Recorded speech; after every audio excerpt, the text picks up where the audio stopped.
वालेकुम वरहमतुल्लाहि वबरकातुहू। अब्दुल करीम आज़ाद मुखातिब हूँ। आज का हमारा मौजू है धमासा बूटी। इसे सच्ची बूटी भी कहते हैं। ये इंतहाई लाजवाब बूटी है। ख़ास तौर पे अमराज़ क़ब्ज़ यानी कि ऐसे अमराज जो कि कैंसर में शुमार हों, ख़ास तौर पे ब्लड कैंसर या दिल के बंद बालों के अंदर लोथड़े बन जाना या छाती का सरतान या फेफड़ों में गिठाने बन जाना, रसोलियाँ बन जाना या रहम की रसोलियाँ, इन तमाम के लिए इंतहाई मुफीद और लाजवाब रिज़ल्ट की हामिल है बूटी। ये इस्तेमाल इसका इस तरह है कि इसको ताज़ा बूटी को काट कर इसका सफ़ूफ बना लिया जाए। सफ़ूफ बनाकर फिर इसको इंतहाई बारीक किया जाए, तो उसके बाद फुल साइज़ के कैप्सूल भर लिए जाएं। 1 से 2 कैप्सूल सुबह दोपहर शाम इस्तेमाल किए जाएं।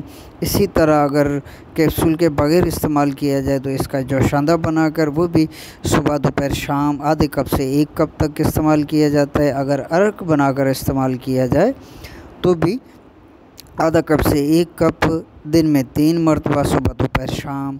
तो इसके इस्तेमाल से ब्लड कैंसर और ब्लड की ख़राबियाँ, जितने भी ब्लड में मुज़र असरात पाए जाते हैं वो दूर हो जाते हैं। और ख़ास तौर पे जो ब्लड कैंसर है इसके लिए इंतहाई लाजवाब है और बेहतरीन रिज़ल्ट की हामिल बूटी है।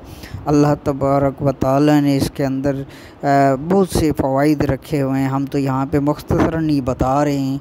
तो इस तरह इस बूटी का जोशांदा बनाकर या सफ़ूफ बनाकर या अरक निकाल कर इस्तेमाल किया जाए तो इंतहाई मुफीद होता है, तो मुफीद साबित हो सकता है। आपकी दुआओं का